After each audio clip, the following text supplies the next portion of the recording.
Bamananw ko ten ko koba ti kɛ ka caya nka ni min kɛra o mɛn ka laban.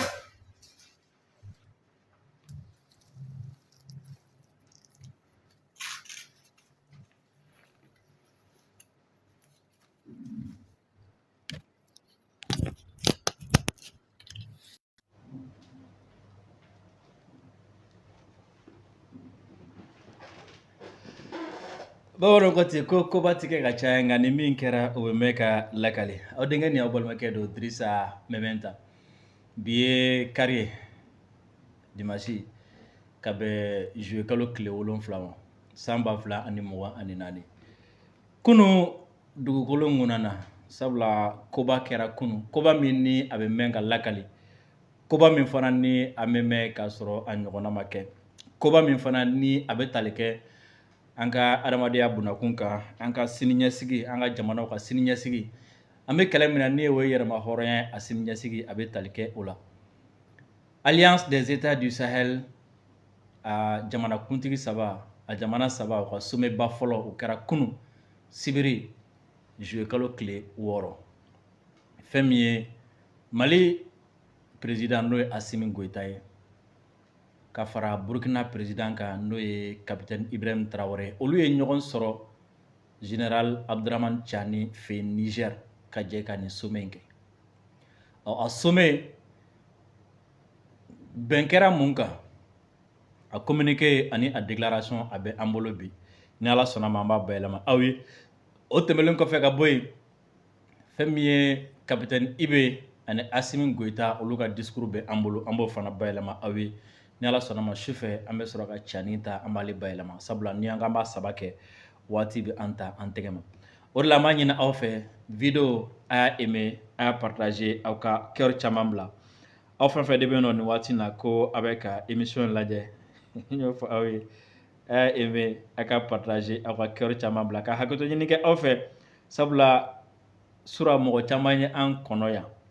Depuis dugu jɛra fana mɔgɔw bɛ ka page fouiller k'a lajɛ n'a sɔrɔ ni a ko bɛ cogo di. Ni Ala sɔnna ma an bɛna an da don a kunkun ni a ɲɛ. An bɛna connexion ko problème gérer ni Ala sɔnna ma ka continuer. N y'o fɔ aw ye tant que ni aw b'a aimer, tant que ni aw b'a partager a bɛ fisaya kosɛbɛ connexion ma. O la a y'a aimer, a ka partager. Maliyɛn minnu sigilen don nin waati in na Amérique kɔnɔna la, Canada, Angleterre, Irlande, Faransi, Allemagne, Belgique, Italie fo Espagne désormais a bɛ se ka wari ci ka na Mali la nɔgɔya kɔnɔna na, teliya kɔnɔna la grâce à l'application Sendwave. Sendwave ye application ye min ni a bɛ sɔrɔ Play Store kan, a bɛ sɔrɔ App Store kan. N'a y'a télécharger i n'a fɔ a bɛ téléphone tɔw application tɔw télécharger cogo min na k'a installer aw ka téléphone kɔnɔna la, aw kana ɲinɛ aw bɛ taa ka profil kɔnɔna la code promo a b'a sɛbɛn Dirisa 10 inscription a ka nɔgɔn kosɛbɛ. Code promo Dirisa 10 aw siɲɛ fɔlɔ k'o utiliser Sendwave bi aw bisimila ni 10 € ye fu falaki. Wa a ciko fɔlɔ kana Mali la o fana ye fu falaki ye. A bɛ sɔrɔ Play Store kan, a bɛ sɔrɔ App Store kan. N y'o fɔ aw ye. Ni ciko fɔlɔ bɔra la ka Sendwave utiliser Europe jamana kan ka na Mali la, aw bɛ fɛɛrɛ mankanni sara n'o ye 1,99 € ye. Wari cayara cogo o cogo fɛɛrɛ kelen de don ni o ye 1,99 € ye. A ka teli, a lakanalen don, a basigilen don. Sendwave a application bɛ télécharger cogo min na, a bɛ sigi cogo min na, wari bɛ ci cogo min na, code promo bɛ don cogo min na, a bɛɛ lajɛlen bɛ sɔrɔ an ka page Facebook a video bɛ yen, a épinglé don. N'a y'a video lajɛ aw kan ka tɛmɛ sira o sira fɛ, a bɛ a sira bɛɛ lajɛlen dɔn. Nin waati in na an bɛ don an ka bi sigi kɔnɔ thème kelen pe n'o ye AES ka kunun sommet. Aw kɔni aw ye caman ye, a ye caman mɛn.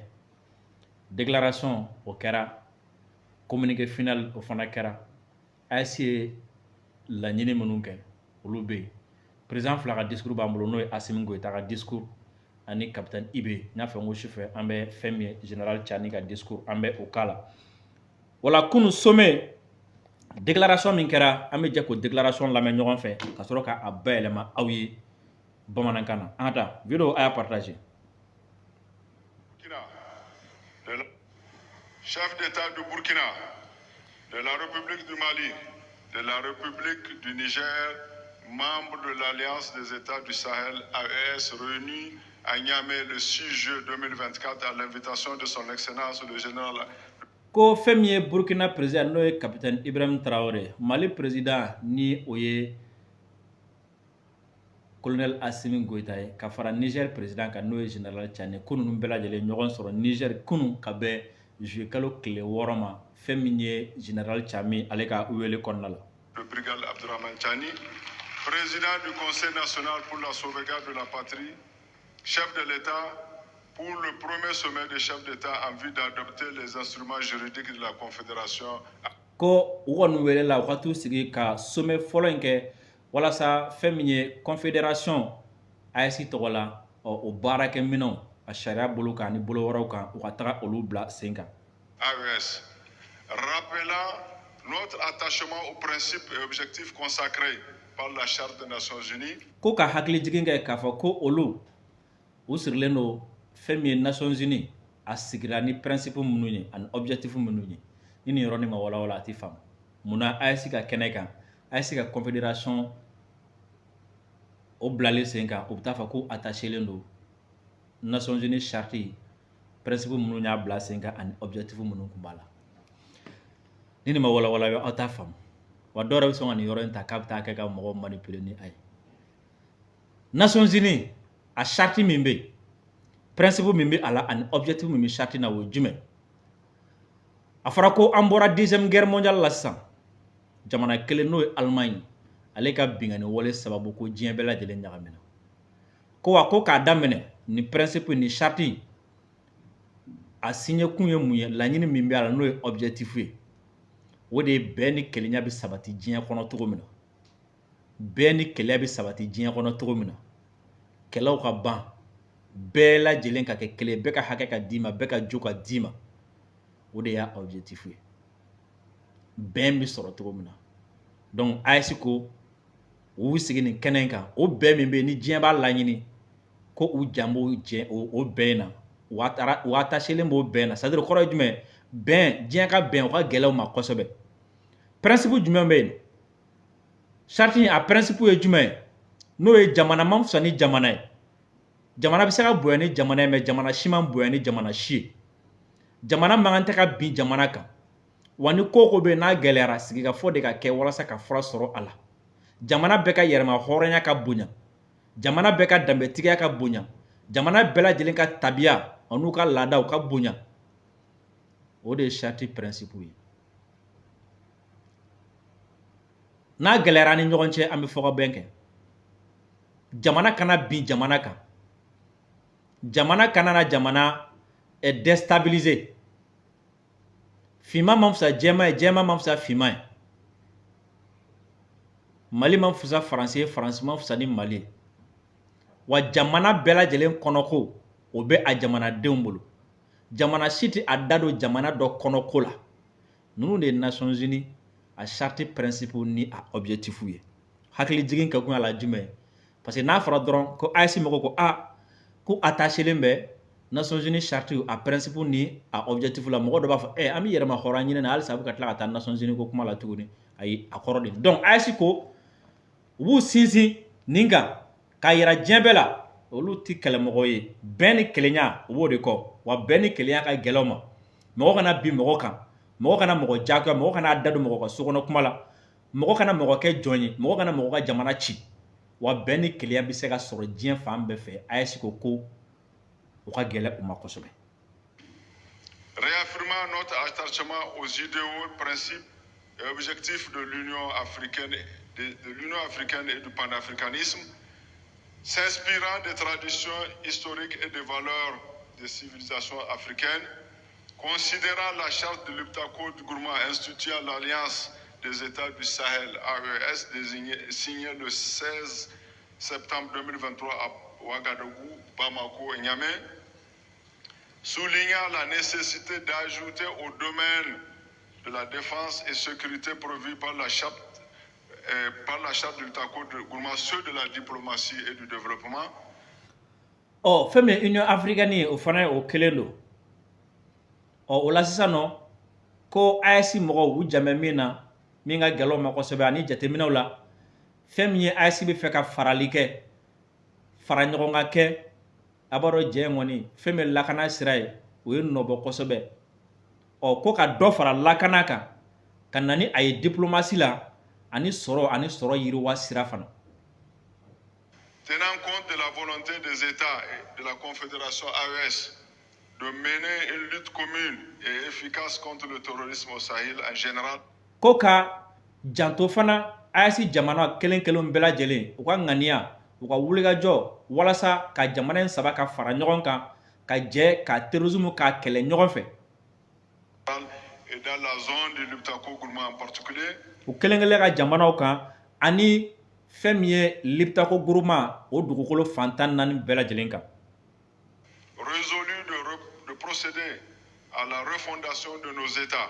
Wa fana ko u sigilen bɛ n'a ye u labɛnnen don walasa an ka jamanaw a bɛ se ka jɔ a kolo la cogo min na sen minnu karilen bɛ ka bɔ a kɔrɔla la olu bɛ se ka segin cogo di ka a jamana ye ka a wuli k'a jɔ tuguni ka sen wuli k'a jɔ.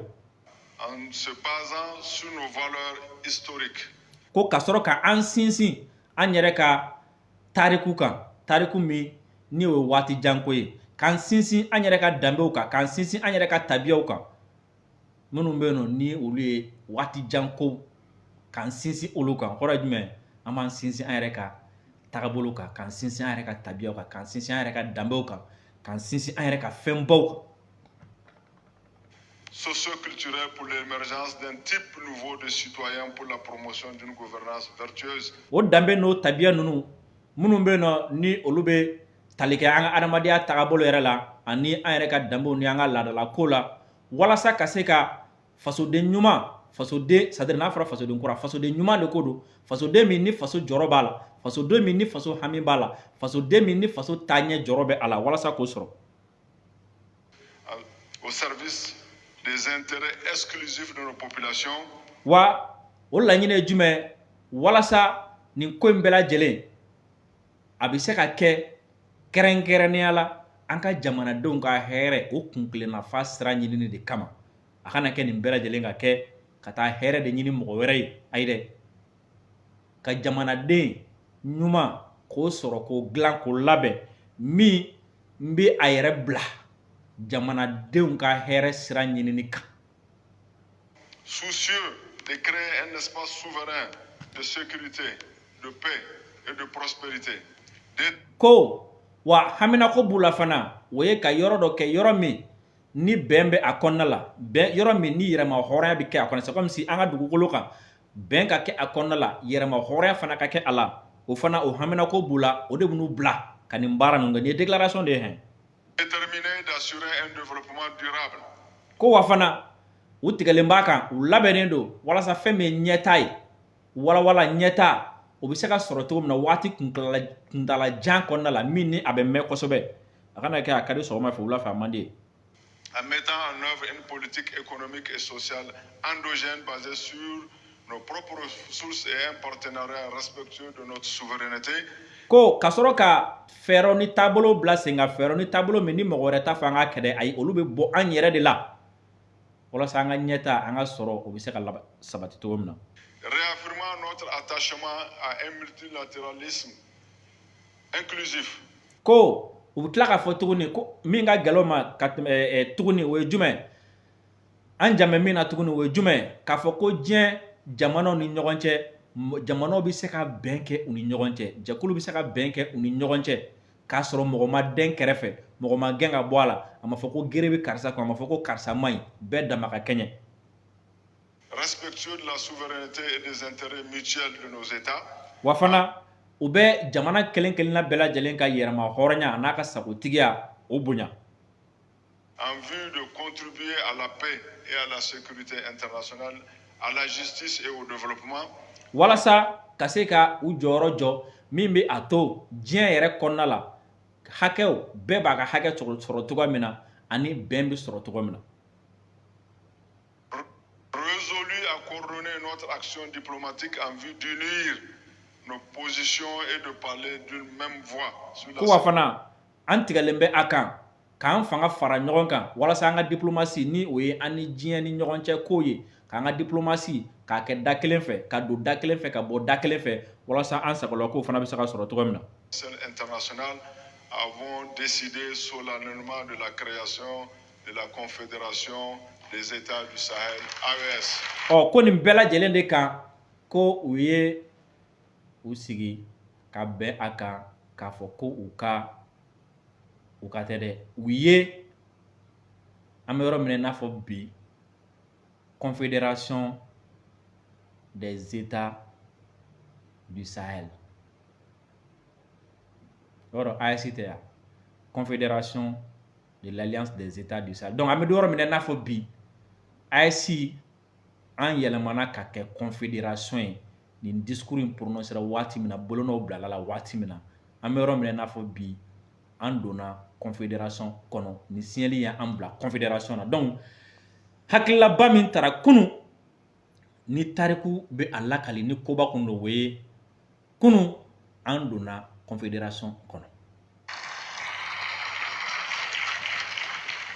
Décidons de doter la Confédération des instruments propres pour le financement de notre politique économique et sociale.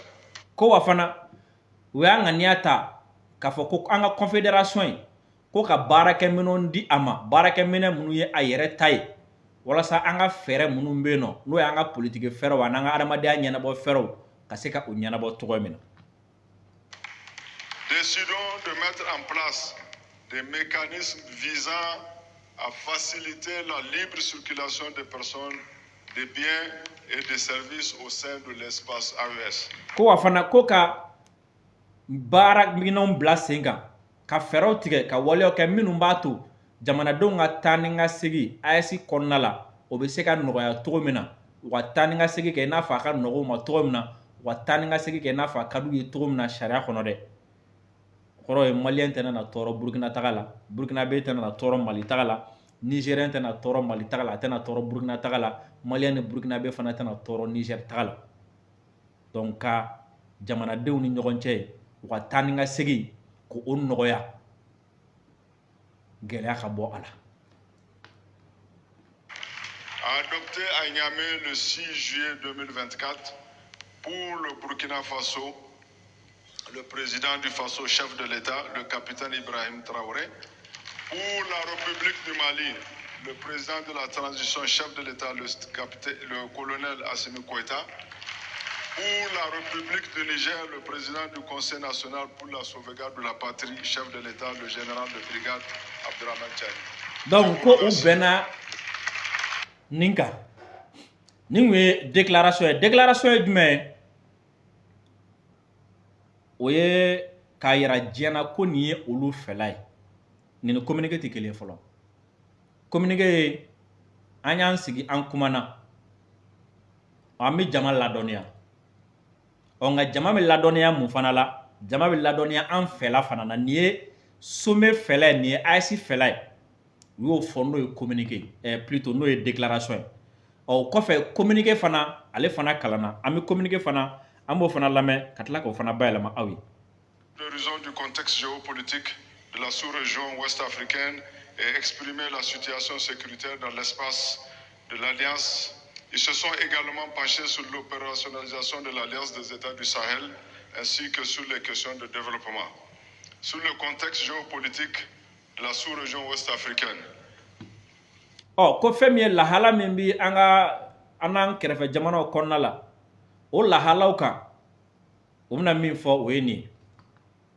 4. Les chefs d'État ont rappelé la double responsabilité de la CEDEAO dans l'effritement des valeurs de fraternité, de solidarité et de coopération entre les États et le peuple concerné.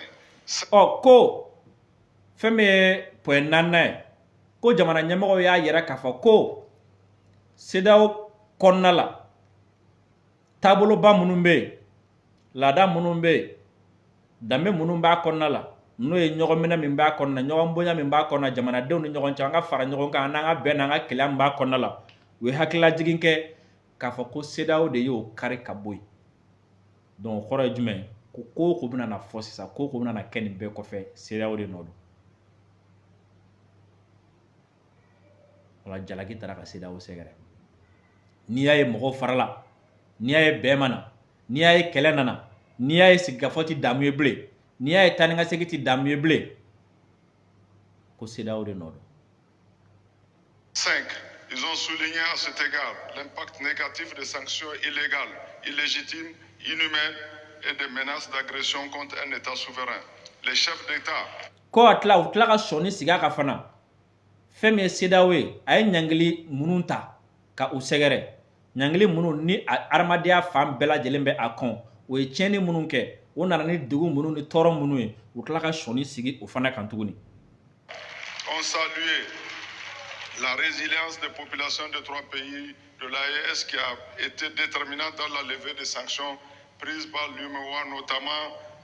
Ko wa fana fɛn min ye ni jamana ɲɛmɔgɔ 3 ye k'u ye foli kɛrɛnkɛrɛnnen kɛ ka ɲɛsin jamanadenw ma jamanaden minnu ka muɲu n'u ka sabali n'u ka cɛsiri n'u ka cɛya kɛra sababuya ye ni sanction ninnu ni a wulila ka bɔ yen kɛrɛnkɛrɛnnenya la UEMOA kun kelen don ka ɲangili minnu ta k'an sɛgɛrɛ. Par la Banque ouest-africaine de développement et la Banque centrale des États de l'Afrique de l'Ouest sous indication de la CEDEAO. Les chefs d'État se sont félicités de leur retrait irrévocable et sans délai de la CEDEAO. Ko jamana ɲɛmɔgɔ ninnu yɛrɛ fo kosɛbɛ munna k'a yira k'a fɔ ko jamana in 3 ka bɔli la CEDEAO la ko c'est irrévocable ko segin tɛ k'a kan bilen segin tɛ kɔ bilen an tɛ segin kɔ bilen ni an bɛ taa ɲɛfɛ de sa an tɛ segin ka na CEDEAO kɔnɔ tuguni nin fana ye décision majeure de jamana in 3 y'a yira k'a fɔ ko u bɔra CEDEAO la wa u tɛna segin ka don a kɔnɔ tuguni wa u y'o hakilila min ta segin tɛ kɛ u hakilila in kan segin kɔ ten tuguni. CEDEAO. Ils ont également réaffirmé la pleine souveraineté de chacun des pays membres de l'AES dans le choix stratégique concourant au bien-être de leur population. Ko wa fana u y'a yira fana k'a fɔ ko an bɛ confédération kɔnɔ nka k'a yira fana k'a fɔ ko jamana kelen o kelen bɛ confédération in kɔnɔna la a bɛɛ lajɛlen ka yɛrɛma hɔrɔnya bɛ a bolo walasa a ka se ka fɛɛrɛw tigɛ ka taa ni ka seginw tigɛ diplomasi sira kan ka se ka a ka jamana n'a ka jamanadenw ka hɛrɛ k'o fana tɔbɔtɔ. N'a fɔra diplomasi sira kan o kɔrɔ ko Mali t'a fɔ Burukina ye kana gɛrɛ karisa la Burukina t'a fɔ Mali ye kana gɛrɛ karisa la an t'a fɔ Niger ye kana gɛrɛ karisa la. Sur la situation sécuritaire de l'espace de l'Alliance. Ko fɛn min ye AES kɔnɔna la a lakana ko kibaruya kan. 7. Les chefs d'État ont fait le point des attaques terroristes indiscriminées perpétrées dans les 3 États par des obscurantistes instrumentalisés et téléguidés. Ko jamana ɲɛmɔgɔ 3 u sigi ko ka jateminɛ kɛ jamana in 3 kɔnɔna la a lakana ko ni a lakanabaliya kan ka a jateminɛ jamana 3 min ni u bɛ ka terroriste kɛlɛ terroriste minnu bɛ yen nɔ ni u bɛ dɔ ka baara la ni dɔ de bɛ yen nɔ ni a bɛ k'u pousser a bɛ k'u bila nin baara jugu in na. Ils ont également évalué les conséquences du phénomène du terrorisme sur le plan économique, social et humanitaire. Ko wa fana k'u ye jateminɛ fana kɛ fɛn min ye terrorisme fana ye a n'a kɛlɛ a n'a fɛn bɛɛ lajɛlen kɔlɔlɔ min bɛ a la jamana kɔnɔna la ka ɲɛsin an ka sɔrɔ ani an ka sɔrɔ boso siraw n'a taabolo ma ani ka ɲɛsin adamadenya yɛrɛ ma k'u y'o fana jateminɛw kɛ kɔlɔlɔ min bɛ a la ka ɲɛsin a ma. 8. Les chefs d'État ont exprimé leur compassion aux victimes des actes terroristes ainsi qu'à leurs familles et se sont engagés à leur apporter le soutien nécessaire. Ko wa fana ko jamana ɲɛmɔgɔ ninnu y'a yira k'a fɔ ko terrorisme kɛra sababuya ye ka kɔlɔlɔ lase mɔgɔ minnu ma a kɛra sababuya ye ka degun lase mɔgɔ minnu ma olu mɔgɔ minnu bɛ yen jamana ɲɛmɔgɔ y'a yira k'a fɔ k'u hakili bɛ olu fɛnɛ la wa u na fɛɛrɛ bɛɛ lajɛlen tigɛ walasa ka dɛmɛ ta ka olu sɛgɛrɛ. 9. Ils ont en outre adressé leurs vives félicitations et exprimé leur encouragement aux forces de défense et de sécurité des 3 pays pour leur professionnalisme, leur courage exemplaire, leur combativité légendaire et leur sens élevé du patriotisme. Ko wa fana ko jamana in saba ɲɛmɔgɔ jɛra ka fara ɲɔgɔn kan a finitigilakaw ko k'olu fo kosɛbɛ u ka kɛlɛ ɲɛdɔn ani kɛlɛ kɛko ɲuman na k'u fo kosɛbɛ sabula kɛlɛ kan ka kɛ cogo min na u bɛ k'a kɛ ten k'u fo kosɛbɛ u ka cɛya la k'u fo kɛlɛ kɛcogo ɲuman n'a sanuya fana la. 10. Les chefs d'État ont exprimé leur satisfaction pour le succès enregistré grâce à la mutualisation des moyens des trois États dans la lutte contre le terrorisme. Wa fana ko jamana in saba fana ɲɛmɔgɔ y'a yira k'a fɔ k'u wasalen don kosɛbɛ ka sababuya kɛ jamana in saba a finitigilakaw bɛ ka farali min kɛ ɲɔgɔn kan ka kɛlɛ min kɛ kɛnɛ sanfɛ cɛdenw cɛla yen nɔ ko o kɛlɛ in fana k'u wasalen don n'o fara ɲɔgɔn kan ye u wasalen don ni o kɛlɛ fana kɛcogo ɲuman ye. À cet égard, à cet effet, ils se sont félicités de toutes les victoires dans l'espace de l'Alliance, notamment celle de la libération de la ville de Kidal.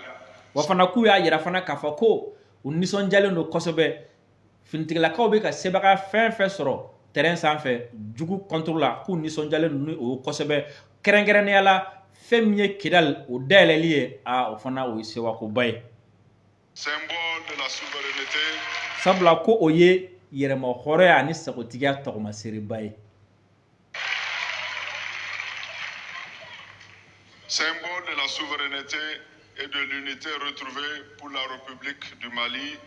O ye yɛrɛma hɔrɔnya ani sagotigiya tɔgɔmaseriba ye ani fɛn min ye jamana ani jamanadenw ka keleya o fana tɔgɔmaseri don.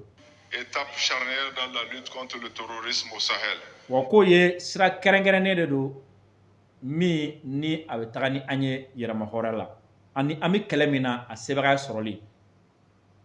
Les chefs d'État ont réaffirmé leur détermination à combattre et à éradiquer ensemble le terrorisme sous toutes ses formes et la criminalité en bande organisée dans l'espace de l'Alliance. Wa fana jamana ɲɛmɔgɔ ninnu y'a yira k'a fɔ ko u kantigɛ da u tɛna segin u kɔ u tɛna saliya fɛn min ye u ka cɛsiri dan walasa terrorisme kɛlɛ k'a kɛ ka se a dan na Sahel kɔnɔna la wa ani fɛn min ye kojugukɛla fɛn o fɛn de bɛ yen nɔ n'u bɛ fara ɲɔgɔn kan ka tiɲɛni kɛ k'a bɛɛ lajɛlen kɛlɛ fo ka se a dan na u ka cɛsiri u y'o yira o fana la. Ils ont rendu un vibrant hommage à toutes les victimes civiles et militaires du terrorisme et de l'insécurité au Sahel.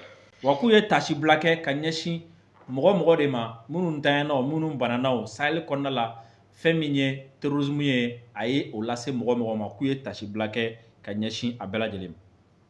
Sur l'opérationnalisation de la Confédération AES. Ko fɛn min ye AES a confédération a bilali sen kan a baara ye. 12. Les chefs d'État se sont réjouis des résultats obtenus grâce à la synergie d'action entre les trois États dans la lutte contre le terrorisme dans l'espace de l'Alliance. Aussi, ont-ils décidé de franchir une étape supplémentaire vers une intégration plus poussée entre les États membres. À cet effet, ils ont adopté le traité instituant la confédération entre le Burkina Faso, la République du Mali et la République du Niger, dénommée Confédération des États du Sahel, en abrégé AES. Ils se sont félicités de la mise en place d'une force unifiée des États du Sahel lors de la réunion des chefs d'État-major tenue à Niamey du 5 au 6 mai, mais aussi mars 2024. Cette force a pour mission de mettre en œuvre un plan à caractère trilatéral permanent et de lutte contre les groupes armés terroristes, la criminalité transnationale organisée et les autres menaces auxquelles ces États font face. 14. Sur les questions politiques, les chefs d'État ont souligné la nécessité d'une coordination de l'action diplomatique ainsi que l'importance de parler d'une seule voix. 15. S'agissant de la libre circulation des personnes et des biens, les États ont instruit les ministres compétents d'élaborer dans l'urgence des projets et de protocoles additionnels irrélatifs en vue de faire face aux implications liées au retrait des États de l'AES de la CEDEAO. Ko fɛn min ye jamanadenw ka taa ni ka segin nɔgɔyalen ko jamana ɲɛmɔgɔw u ye yamaruya di kɛrɛnkɛrɛnnenya di jamana ye ministre ma minnu ɲɛsinnen don nin ko ninnu ma k'u ka fɛɛrɛw bɛɛ lajɛlen ta u ka sariyaw ta u ka fɛɛrɛ bɛɛ lajɛlen tigɛ min bɛ a to an bɔlen min kelen filɛ nin CEDEAO la jamanadenw ka taa ni ka segin gɛlɛya kana don a la halisa a ka nɔgɔya u k'o fɛɛrɛw bɛɛ lajɛlen ta.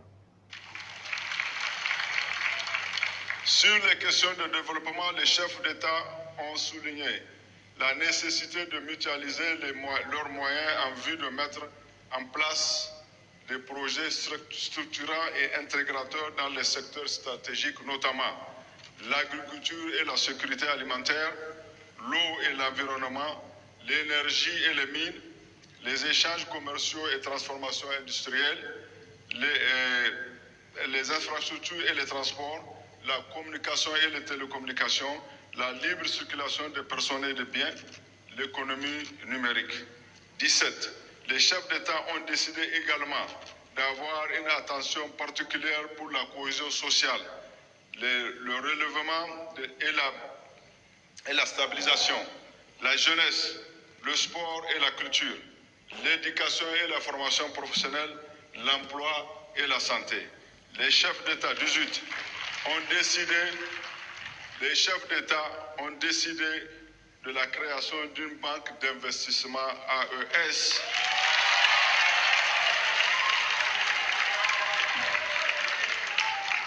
et de la mise en place d'un fonds de stabilisation. Ils ont en effet instruit les ministres en charge des affaires étrangères et ceux en charge du développement de prendre des dispositions pour leur opérationnalisation.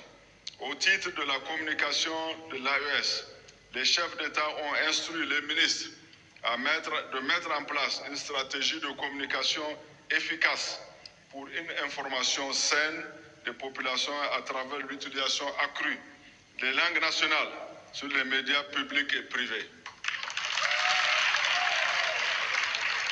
Ils ont en outre décidé de la mise en place des plateformes numériques certifiées et alimentées par un narratif conforme aux aspirations des peuples. 20. Les chefs d'État ont passé en revue la situation politique internationale et la situation politique internationale marquée par des tensions multiples aux conséquences néfastes sur leurs économies, la paix et la sécurité internationale. Les chefs d'État ont entériné les conclusions des réunions ministérielles de Bamako le 25 novembre 2023, le 30 et 1er décembre 2023, de Ouagadougou le 15 février 2024 et de Niamey le 17 mai 2024. Ces rencontres ont en effet permis de renforcer l'architecture institutionnelle de l'AES et de jeter les bases de construction d'un espace de prospérité économique et sociale. À cet effet, ils ont instruit les ministres concernés d'élaborer une feuille de route. 22. Les chefs d'État ont exprimé leur profonde gratitude à l'ensemble des partenaires qui continuent de demeurer aux côtés des peuples résilients du Sahel dans leur lutte contre le terrorisme, leur quête légitime de bien-être et de sauvegarde de leur souveraineté. Les chefs d'État ont souligné l'importance d'assurer une meilleure coordination dans le suivi et la mise en œuvre des décisions issues des différentes sessions du Collège des chefs d'État. Ils ont salué par ailleurs la mise en place de comités nationaux AES dans les 3 pays en vue d'assurer une meilleure coordination. Les chefs d'État du Burkina Faso, son Excellence le capitaine Ibrahim Traoré, de la République du Mali, son Excellence le colonel Assimi Goïta, ont exprimé leur profonde gratitude à son Excellence le général de brigade Abdourahmane Tiani, président du Conseil national pour la sauvegarde de la patrie, chef de l'État, et au gouvernement et au peuple nigérien pour la chaleureuse hospitalité, ainsi que toutes les commodités mises à leur disposition pour assurer le bon déroulement du premier sommet du Collège des chefs d'État de l'Alliance des États du Sahel. Les chefs d'État ont enfin convenu de tenir la prochaine session du Collège en 2025 à une date qui sera fixée de commun accord par voie diplomatique. Fait à Niamey le 6 juillet 2024, le sommet. Aïwa, nye ato aw ka communiqué tɔ bɛɛ lajɛlen lamɛn walasa ka sɔrɔ ka résumé global kɛ. décision minnu taara Niamey kunu a la belebelebaw an b'an da maga olu la dɔrɔn o décision baw o ye jumɛn ye o ye k'a daminɛ kunu na fɛn min AES ye confédération ko kuma min bɛ ka fɔ an donna o kɔnɔ bolonɔbila kɛra o la o kɔfɛ décision belebeleba min fana taara o ye jumɛn ye désormais AES bɛna na a tɔgɔla banque bila sen kan ani ka fond dɔ bila sen kan a fɔ fond ma ko fond de stabilisation c'est-à-dire o ye kasabi de min ni a laɲini ye walasa ka na ni basigi ye jamanaw la o la AES bɛna na a ka banque bila sen kan mɔgɔ caman bɛna ɲininkali kɛ o la ni AES y'a ka banque bila sen kan AES bɛna na CFA de dun o banque kɔnɔ wa o kuma ma fɔ nka a bɛ se ka kɛ AES ka banque centrale ye dɛ o bɛ se ka kɛ dɛ donc AES bɛna na a tɔgɔla banque bila sen kan banque min ni a fɔ a ma ko banque d'investissement banque min ni a ka baara bɛna kɛ jumɛn ye ni projet baw bɛ Mali bolo ni projet baw bɛ Niger bolo ou bien ni projet baw bɛ Burkina bolo o projet baw financeli ye banque bɛ se ka ɲɛsin olu ma o la o b'an kisi BOA denw ni badenw ni a banque mondiale n'a kirikiraw tɔɔrɔ ma o la an ka banque o bɛ kɛ sababu ye k'an ka développement n'o y'an ka sɔrɔ n'an ka yiriwa ye ale bɛ n'a ɲɛsin o ma nin kuma in ka dun kosɛbɛ dɛ AES bɛna na a tɔgɔla banque bila sen kan banque min ni o ye banque d'investissement ye banque min ni projet ba minnu bɛna kɛ AES jamanaw kɔnɔna la ou bien AES yɛrɛ bolo ni ko banque d'investissement ale de b'olu financement kɛ sa ale bɛna investir olu la ani fond donc o ye hakilila belebelew ye minnu bɔra kunun ta la n y'a fɔ aw ye n ko banque AES ka banque mɔgɔ t'a dan dɔn fɔlɔ est-ce que a banque a finalité ale de bɛna kɛ AES ka banque centrale ye wa est-ce que a bɛna to a ka banque d'investissement in dɔrɔn de la wa est-ce que a banque ko yɛrɛ laban na a bɛna taa ɲɛsin monnaiw bɛɛ ma wa AES tɔgɔla wari ma wa ayiwa waati na o jaabi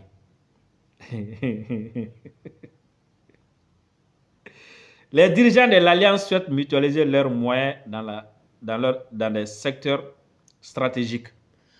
A hakilila belebelebaw jumɛn taara kunu o ye jumɛn ye jamana in saba bɛna fara ɲɔgɔn kan u ka se fɛn fɛn b'u ye dɔnniya fɛn fɛn b'u la k'a kɛ kelen ye k'u ka sew n'u ka dɔnniyaw fara ɲɔgɔn kan kɛrɛnkɛrɛnnenya la sɛnɛ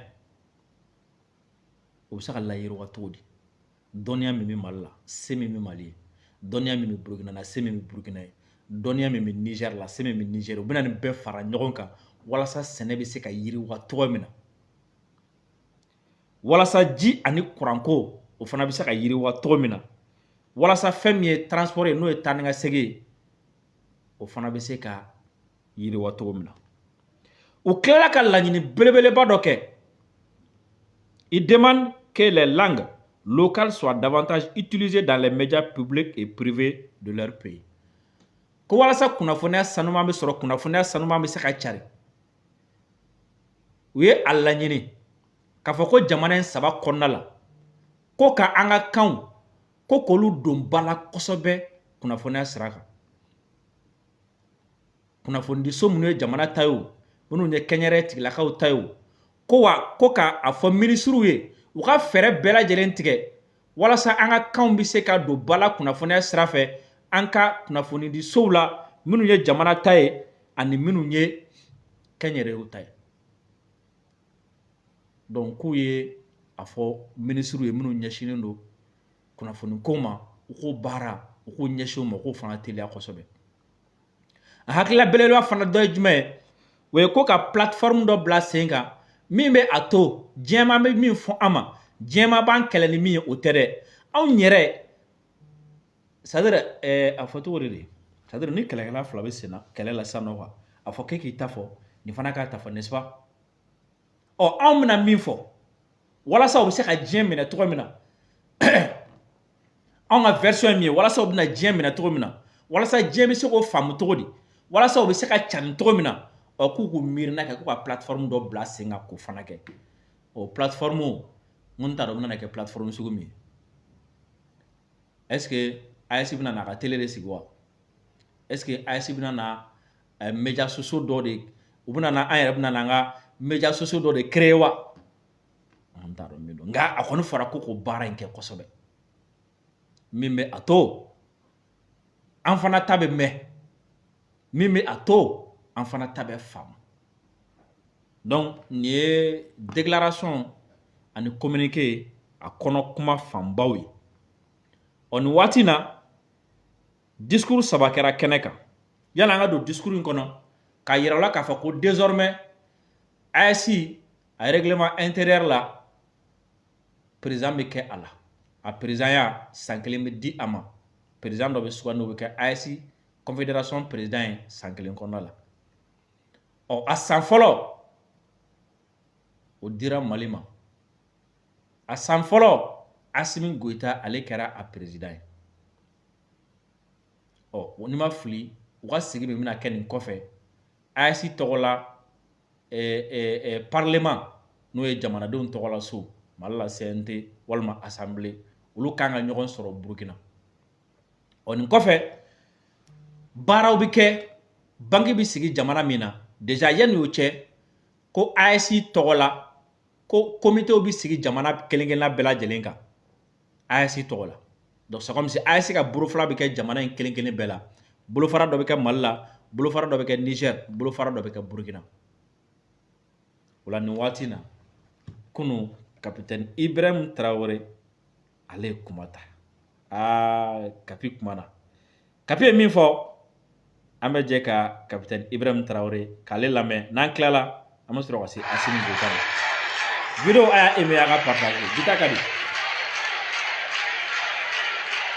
président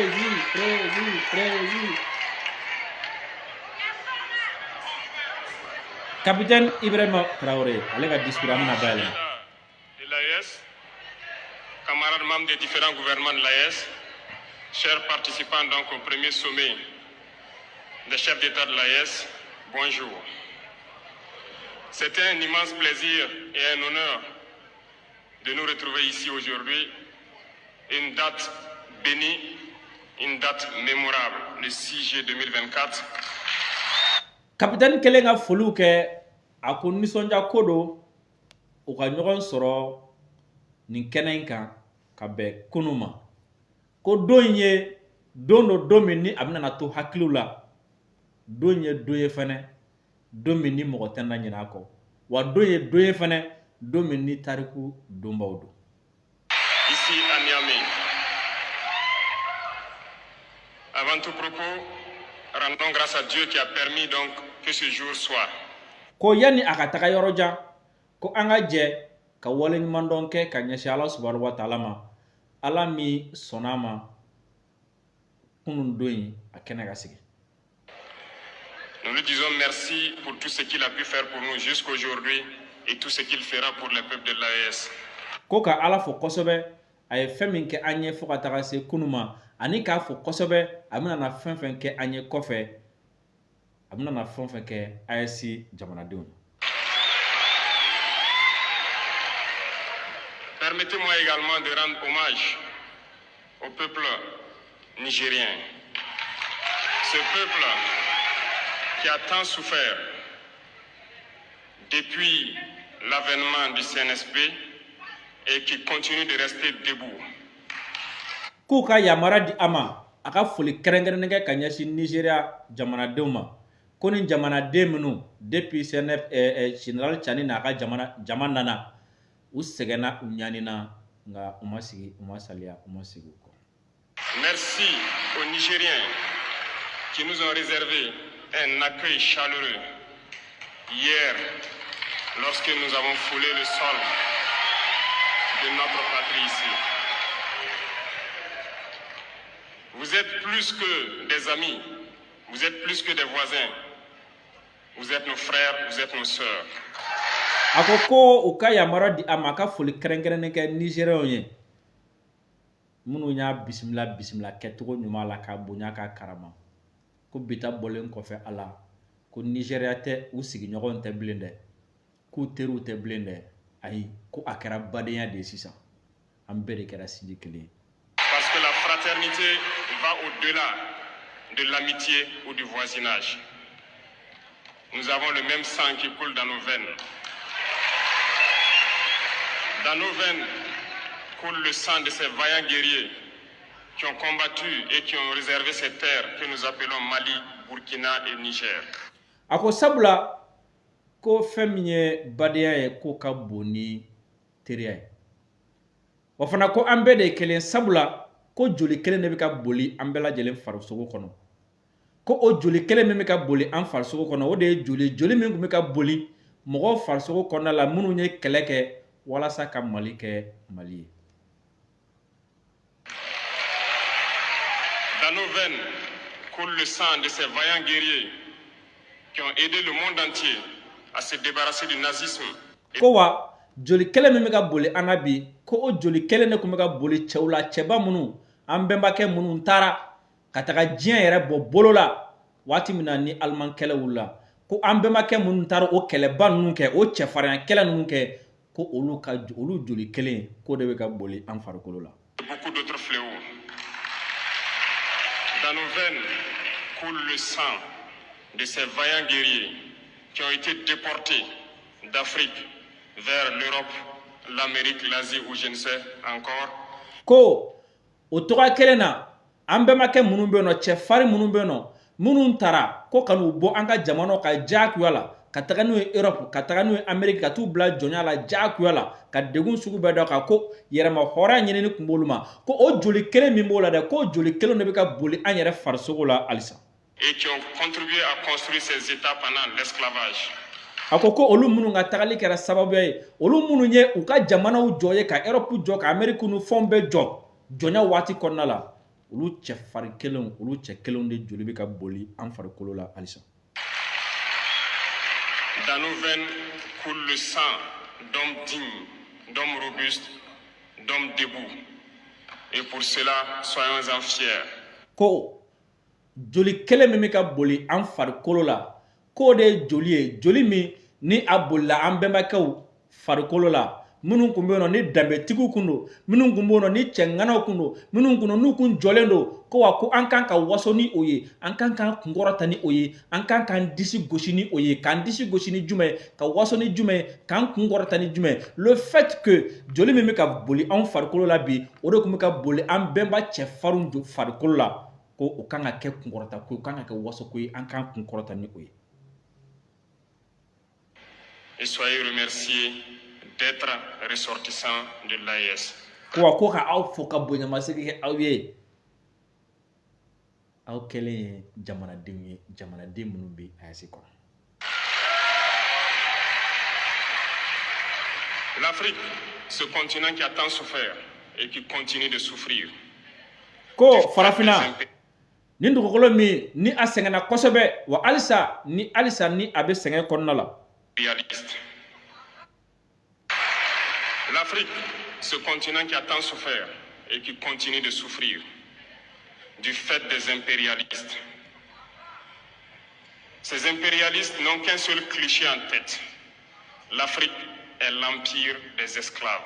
C'est comme ça qu'ils vont. Ko Afrique mi farafina min ni a sɛgɛnna mɔgɔw fɛ mɔgɔ minnu ko f'u ka taabolo sinsin an ka diyagoya la k'an kɛ jɔnya ye farafina min ni a sɛgɛnna kunun ni a bɛ sɛgɛn kɔnɔ halisa ka sababuya kɛ ni mɔgɔ ninnu ye mɔgɔ minnu ni foyi t'u hakili la fo dɔrɔn a b'u kɔnɔ ko farafina ye yɔrɔ min ni olu ta olu ka jɔn dɔrɔn de bɛ a kɔnɔna la. L'Afrique. Pour eux, les Africains les appartiennent. Ko ni olu ɲininka u b'a fɔ ko farafinw ye olu de ta ye. Nos terres les appartiennent. An ka dugukolo Nos y'u ta ye sous-sols les wa an ka appartiennent. dugukolo nafolo Ils n'ont bɛɛ y'u ta jamais ye. pu changer de logiciel jusqu'aujourd'hui. Ko kabi kunu fɔ bi o ko kelen mun b'u hakili la o hakilila kelen mun b'u la k'an y'u ka jɔn ye an ka dugukolo y'u ta ye an ka dugukolo kɔrɔla y'u ta ye k'u ma se k'u hakilila in bɔ o la u ma se k'u hakilila in bila halisa o hakilila kelen de b'u la. C'est déplorable. O nimisako don. Mais comment procède-t-il? C'est malheureusement depuis donc ces années 60 où ces simulacres d'indépendance ont été donnés à l'Afrique.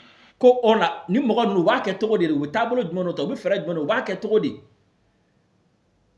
ko kabi san 1960 k'u ye indépendance suguya ni minnu d'a ma k'a kɛ n'a fɔ a ka yɛrɛma hɔrɔnya b'a bolo k'u ye o kɛli min kɛ c'est comme si o y'u taabolo dɔ ye k'a kɛ i n'a fɔ aw hɔn a b'aw yɛrɛ ye a ka yɛrɛma hɔrɔnya b'a bolo k'a sɔrɔ dugu jukɔrɔ dugu ma ji jukɔrɔ fɛn wɛrɛ bɛ yen. Ils n'ont juste fait que placer des valets locaux à la tête, selon eux, de leur sous-préfecture. Ko a b'an kɔnɔ yɛrɛma hɔrɔnya dɔ ko a k'u ma foyi kɛ dɛ k'u ye min kɛ dɔrɔn k'o de ye ka u yɛrɛ tubabu ninnu u ko ko aw a y'a ka jamanaw la aw t'aw yɛrɛ aw ka yɛrɛma hɔrɔnya b'an bolo ka sɔrɔ ka u yɛrɛ ka jɔn minnu b'u bolo dɛ u yɛrɛ ka jɔn minnu kɛlen don ka jɔn ye minnu b'u ka cida la ka sɔrɔ k'olu ta k'olu tinti an kunna k'o kɛ an ka jamana ɲɛmɔgɔw ye.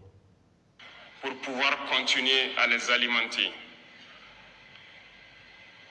Ces valets locaux que nous allons qualifier aujourd'hui d'esclaves de salon.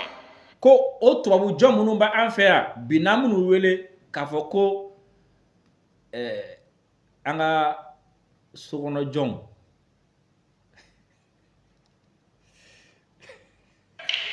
N'ont d'autres repères que de chercher à vivre comme le maître. Ko o sokɔnɔ jɔn minnu bɛ yen ko kunkulenna fan foyi t'u la hakili foyi t'u la laɲini foyi t'u la taabolo foyi t'u bolo fo k'a ɲini dɔrɔn ka balo i n'a fɔ o matigi bɛ cogo min na. À satisfaire le maître. Ka u ka maître u ka kuntigi k'o sagoya kɛ a ye. À faire tout ce que le maître lui dicte. Wa fɛn min ye u ka ɲɛmɔgɔ ye u ka kuntigi ye n'a ye fɛn o fɛn fɔ u b'o kɛ. Kuma ye jumɛn ye? U ko ko u ye yɛrɛma depuis 1960 u ye fɛn sugu dɔ d'a ma ko yɛrɛma hɔrɔnya ka sɔrɔ ka an cɛ la minnu bɛna sɔn u ka jɔnya ma k'olu ta k'u sigi an kunna. O sokɔnɔ jɔn ninnu fana k'olu laɲini foyi t'u la faamuyalikɛ wɛrɛ t'u la walasa dɔrɔn ka kɛ tubabu ɲɔgɔn ye. Wa ko u ka baara tɛ foyi ye ni tubabu ye min fɔ k'u k'o kɛ u b'o dɔrɔn de kɛ. Ils volent, ils pillent nos États, amènent tout chez le maître et leur richesse est conservée chez le maître. Ils font tout pour vivre comme le maître et toujours le satisfaire. Ko o la u bɛ sonyɛni kɛ k'an ka jamanaw sonya k'an ka jamana nafolo k'a bɛɛ don ɲɔgɔn na ka tila k'a ta ka taa mara u ka kuntigi fɛ yen n'o ye tubabuw fɛ yen ko laɲini foyi t'u la halisa walasa dɔrɔn ka tubabu sago k'u ye. Parce que le maître commande, ils exécutent. Wa ko ni tubabu ye min fɔ u b'o kɛ dɛ olu y'u ka kuntigiw ye. Ces esclaves de salon, eh bien, nous allons vous expliquer ce que c'est. Ko yala ko a b'o sokɔnɔ jɔn ninnu dɔn wa? O n'a t'o dɔn an bɛna ɲɛfɔ a ye mɔgɔ sugu minnu don. Ce sont des individus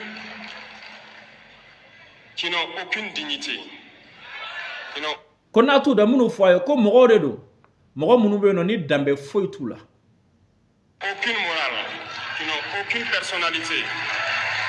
Mais ko mɔgɔ de don mɔgɔ minnu danbe foyi t'u la tasi foyi t'u la wa u yɛrɛ a bɛna fɔ n'i ye maa mugu kɛ maa foroko kɔnɔ kɔ. Qui n'ont aucune morale, qui n'ont aucune personnalité. Mais le maître esclave a toujours su identifier ces individus.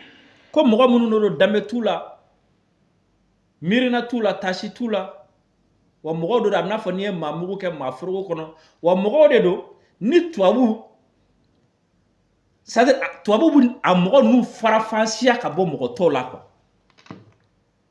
C'est comme si ni tubabu nana sisan n'a y'an lajɛ a b'a dɔn karisa filɛ karisa ye danbetigi ye a b'a dɔn karisa filɛ karisa tɛ sɔn sonyɛni ma a b'a dɔn karisa filɛ karisa tɛ sɔn jɔnmaya ma mais a b'a dɔn karisa filɛ wari kama nin bɛ sɔn diɲɛ ko bɛɛ ma fanga kama nin bɛ sɔn diɲɛ ko bɛɛ ma n'an ka wari di nin ma a bɛ sɔn ka diɲɛ ko bɛɛ kɛ ɲɛ a bɛ tugu n kɔ ka hali a tɔw faga ɲɛ n'an ka tɔgɔ di nin ma a bɛ sɔn ka tugu n kɔ k'a tɔw faga ɲɛ n'an ka nafolo dɔɔni d'a ma ou bien n'an ka jɔyɔrɔ dɔɔni d'a ma a bɛ sɔn k'a ka jamana bɛɛ ta ka di yan donc ko tubabuw b'a mɔgɔ sugu ninnu farafansiya ka bɔ an tɔw cɛ la.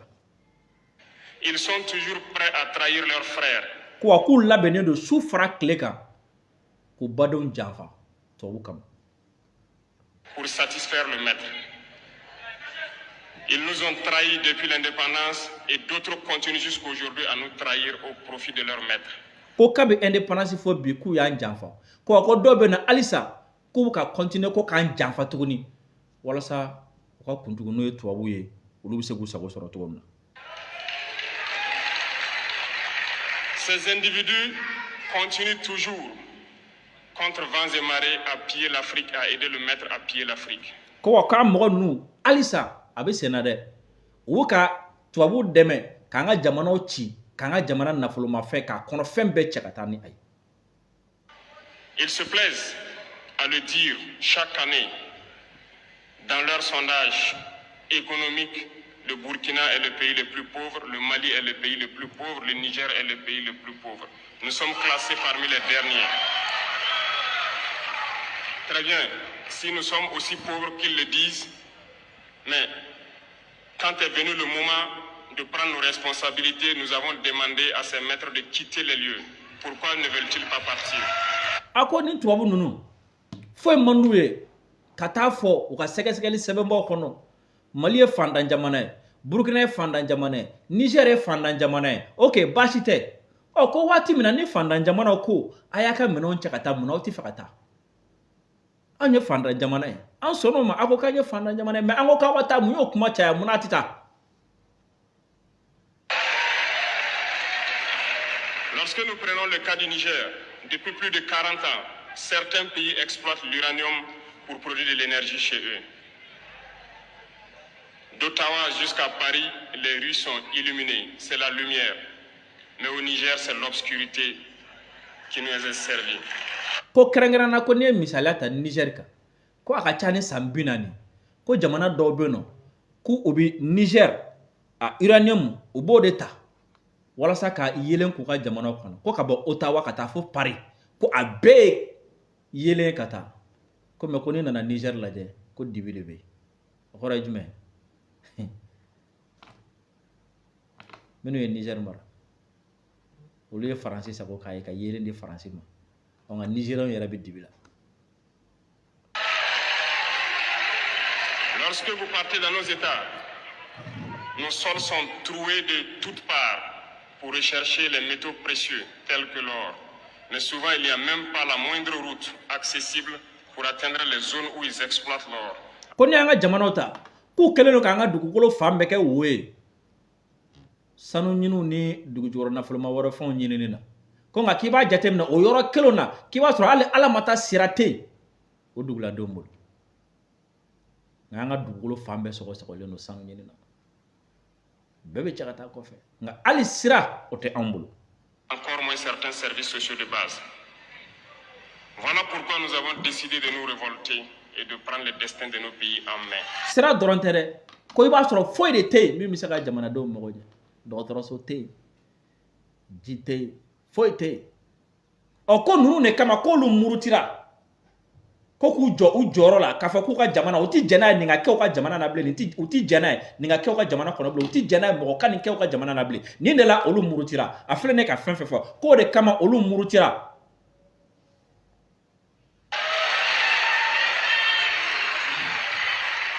Il y a bien d'autres exemples. Mais lorsque nous avons décidé ainsi, eh bien, nous avons été approchés. A ko misala caman wɛrɛ bɛ ka fɔ. A ko nka ko waati min na olu wulila k'u jɔ ko gɛrɛn kɛra olu la dɛ. Mɔgɔ minnu gɛrɛla o kɛra waati. Ko gɛrɛn kɛra u la. Par certains esclaves de salon pour nous passer le message de leur maître. Ko sokɔnɔ jɔn dɔw gɛrɛla u la. Walasa ka u kuntigi n'o ye tubabu u kuntigi tubabu ye u tigi tubabu ye k'u ka ci lase u ma donc kɔrɔ ye jumɛn olu kɛlen ka fanga ta waati min na tubabu m'u tilen ka t'olu fɛ dɛ tubabu jɔn minnu bɛ yen nɔ u ye ci fɔ olu ye a ye taa fɔ i bɛ taa a ye taa fɔ a ye k'a ka nin kɛ a ye taa fɔ a ye k'a kana nin kɛ a ye taa fɔ a ye k'a ka nin sira in ta. Parce qu'ils avaient créé cette sorte de chaîne polymère qui se relève à la tête de nos États pour les servir. Ko sabula u kun kɛlen don ka nin juru sugu in de dilan min bɛ yen nɔ n'u ɲɔgɔn falen an ka jamanaw kunna walasa ka tubabu mago ɲɛ.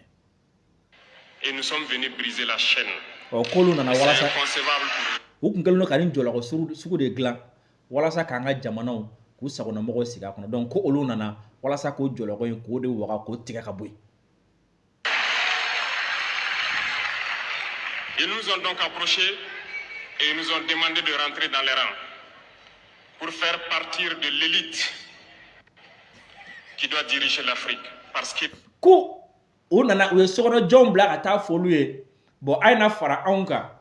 Wala sa au fana kaka farafina marabawi. Farafina marabao. Munu meka farafina lege la. A morobo. Wala sa au fana beke oluda. Donc aye fara anka. Akanga sirainta. Ils sont une élite formée et formatée qui doivent suivre, qui sont incrustés dans cette chaîne-là. Sabla, ko nyamoko dlano de bubole. O kelu ka munu gla ku ngolo langole nya ku hakla doron do kula munu kanga tugu munu kanga toni jolo ko en kono kwa munu kanga to jona kono kwa et puis munu kanga to mine ka bla jona fana kono kwa. Nous avons refusé de rentrer dans leur rang et dès lors les hostilités ont commencé. Oh ku nana ko lu ka don o ka du ka kulun kono ko depuis olu de ya fasa kante don kulun kono a ko kele dam nana de.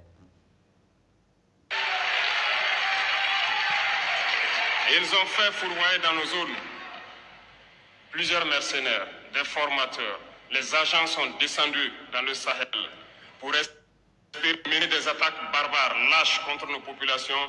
Ko olu koni kelen ka fa ayi ante don kulun kono a ko kele dam nana. Wala ku tara mercenaire u chekana fam bela jele fe kanu to Sahel konna la.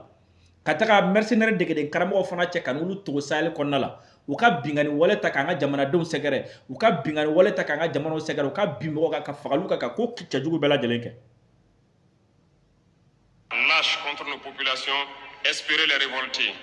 En plus mil la nyini kuyumi wala saka jamana don la muruti de ces attaques sur le terrain, les attaques communicationnelles, la manipulation, la désinformation bat son plein dans leur rang.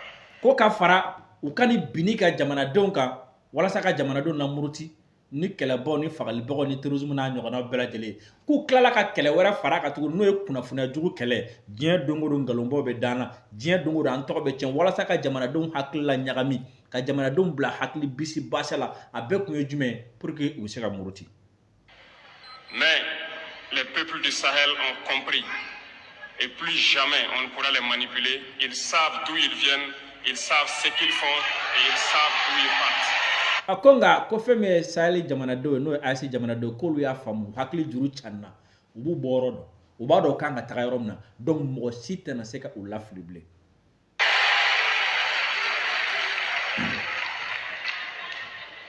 Nous n'allons plus permettre cela. Les gens sont éveillés et les gens se battent aujourd'hui, pas pour nous-mêmes, mais pour les générations à venir.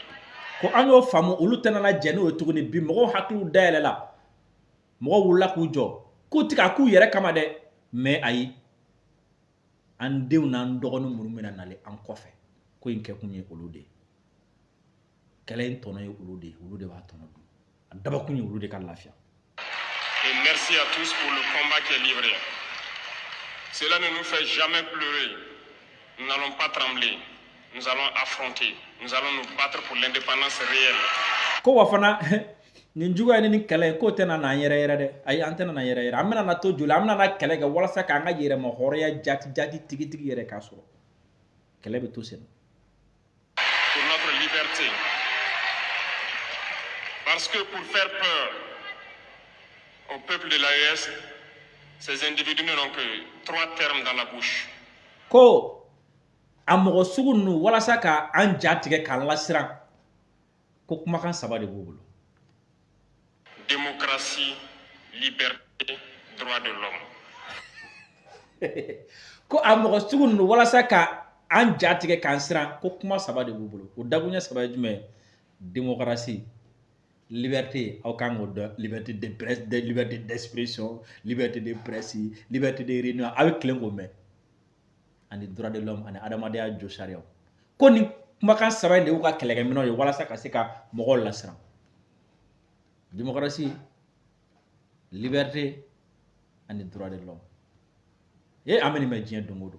Des putschistes anti-démocratiques, démocratie ti janye, élection yan fait, liberté ti jamana kono, liberté d'expression te, mogo tsegi fela ta fo, mogo tsega réunion ke, droit ti droit bonya, sora sueni mogo haka keta wen keta. Droit de me dien dongodo. Tout. Ko ninde uka kɛlɛkɛberew ye walasa ka na ni jatigɛ y'an fɛ. Bien sûr, leurs valets locaux ne sont élus que dans un processus démocratique, libre et transparent selon eux leurs valeurs. A ko tiɲɛ de ko sabula k'u ka sokɔnɔ jɔn ninnu u ka jɔn ninnu ko olu tɛ sugandi fo ka n'a kɛra u ka nin démocratie sugu in de ani nin élection sugu in de k'a kɛ n'a fɔ a jɛlen don.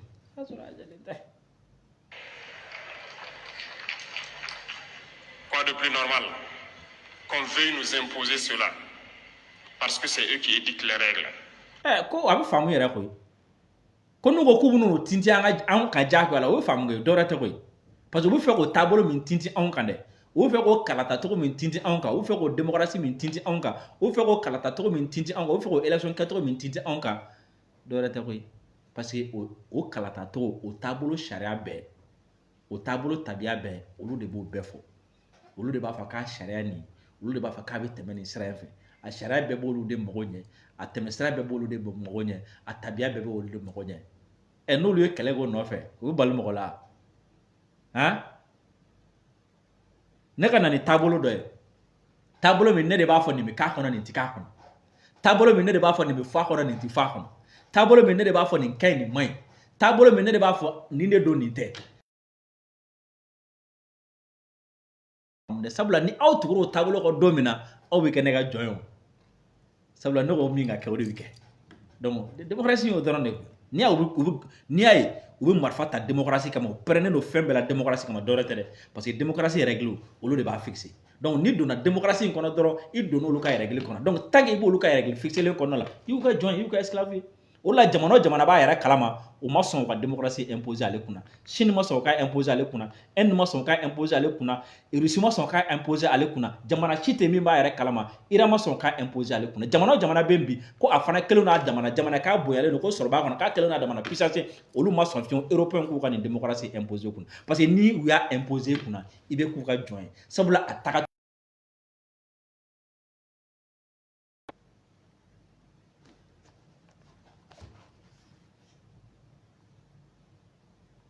Très bien. Nous avons décidé de nous assumer. Voilà pourquoi un 26 juillet 2023, décidé de tourner la page. Les esclaves de salon et leurs maîtres sont montés sur les grands chevaux. Ils ont mis leurs valets locaux en avant et ont décidé de mener une guerre contre le peuple nigérien. Alors, Kanyana. Nga bi kɔni ko olu y'a décider olu y'a ŋaniya ta ka hakilila ta k'a fɔ k'u b'u jɔ u jɔyɔrɔ la k'o de la juillet kalo tile 26 Niger kɔnɔna la ko sɔrɔsiw kelen k'u jɔ u jɔyɔrɔ la ko sokɔnɔ jɔn minnu bɛ yen nɔ ani u matigiw k'u taara sokɔnɔ jɔnw bila ɲɛfɛ k'a fɔ ko olu kana kɛlɛ la u la matigi ninnu minnu jɔ kɔfɛ.